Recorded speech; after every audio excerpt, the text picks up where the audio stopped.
मेरे बच्चे, कैसे हो तुम? मैं तुम्हारी माता तुम्हारे लिए एक बहुत ही जरूरी और महत्वपूर्ण संदेश लेकर आई हूँ। यदि यह संदेश तुम्हें इसी समय प्राप्त हो रहा है तो यह संदेश तुम्हारे लिए ही है। मेरे बच्चे, विरह का वही ताप महसूस कर रहा है जो तुमने किए हैं। वह तुमसे क्षमा मांगना चाहता है, परंतु उसके अहंकार ने उसे रोक रखा है। उसे अब भी लगता है कि तुम पहले जैसा उससे प्रेम करोगे, उसकी इज्जत करोगे। उसे भ्रम है कि तुम स्वयं उससे माफी मांगोगे, क्योंकि आरंभ से तो तुम यही करते आए हो। गलती किसी की भी हो, क्षमा तुमने ही मांगी है, इसीलिए वह हट किए बैठा है। परंतु मेरी बात नजरअंदाज मत करना। यदि आज भी तुमने वही किया जो तुम पहले से करते आए हो, तो भविष्य में भी तुम्हारे साथ वही सब कुछ होगा जो आज तक होता आया है। मेरे बच्चे, दूसरों की खुशी के लिए तुमने अपनी खुशियां कुर्बान की है। दूसरों की परवाह करने में तुम अपने प्रति लापरवाह हो गए हो। कई साल तुमने इस चिंता में बिताए हैं कि वह खुश तो है, उसे कोई दुख तो नहीं, कोई कमी तो नहीं, परंतु इसके बदले तुम्हें सदैव अपमान ही मिला है। उसी व्यक्ति ने तुम्हें सबसे ज्यादा जलील किया है, जिसे तुमने अपने हृदय में सर्वोपरि स्थान दिया था। किंतु अब संभल जाओ, दूसरों के पीछे अपना समय, अपना जीवन और सबसे कीमती अपनी मुस्कान मत गवा देना। मेरे बच्चे, तुमने जितना किया लोगों के लिए, वह उतना डिजर्व नहीं करते। क्या तुमने कभी एकांत में बैठकर शांत मन से यह विचार किया नहीं कि मेरे बच्चे देखो, खुद को तुम कितने बदल गए हो। एक चंचल व्यक्तित्व को छोड़कर तुमने उदासी का जीवन अपना लिया है। अपनी बातों से सबको हंसा देने वाला व्यक्ति आज स्वयं हंसने की वजह ढूंढ रहा है। इसका केवल एक ही कारण है कि तुमने अपनी खुशियां, अपनी मुस्कान दूसरों पर निछावर किया है।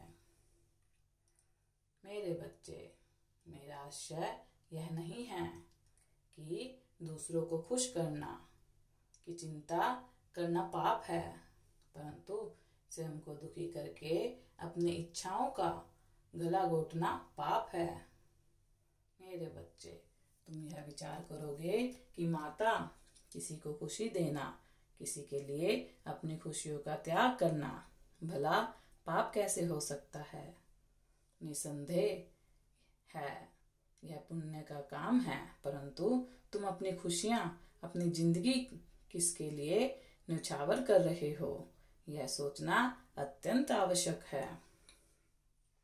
हर कोई इसके पात्र नहीं होता। मेरे बच्चे, केवल एक वस्तु, एक व्यक्ति के पीछे तुम नहीं भाग सकते। तुम्हारा अपने प्रति, अपने परिवार के प्रति भी कुछ जिम्मेदारी है। मैं जानती हूँ तुम अपने परिवार के प्रति अपना कर्तव्य निभा रहे हो, उन्हें बहुत सारी खुशियां देना चाहते हो और इसके लिए तुमने बहुत सारी योजनाएं भी बनाई हैं, परंतु किसी एक रिश्ते में तुम इतने उलझ गए हो कि तुम निरंतर अपने कर्तव्य पथ पर नहीं चल पा रहे हो। हर दिन अपने मानस में तुम कई कार्यों की सूची बनाते हो, परंतु उस कार्य को तुम कभी पूरा नहीं कर पाए, क्योंकि अधिकतर समय तुम तनाव में रहते हो। किसी बात को लेकर, किसी व्यक्ति को लेकर तुम डर रहे हो। मेरे बच्चे, जिस बात की चिंता तुम्हें खाई जा रही है, वास्तव में वह काल्पनिक है। समस्याओं को तुमने स्वयं जन्म दिया है। यह बात कड़वी है मगर सत्य है, क्योंकि तुम्हारे जीवन में सब कुछ शुभ हो रहा है। तुम्हारी जिंदगी में बहुत कुछ खास है, परंतु उस पर तुम्हारी नजर नहीं है। तुम्हारे जीवन में और उसी के पीछे तुम दौड़ रहे हो। मेरे बच्चे, शांत हो जाओ, सब्र रखकर अपना कर्म करो। सब कुछ मुझ पर छोड़ दो, तुम्हारी सोच से ज्यादा तुम्हें मिलेगा। मेरे बच्चे, तुम्हारी सबसे बड़ी कमजोरी यही है कि तुमसे इंतजार नहीं होता।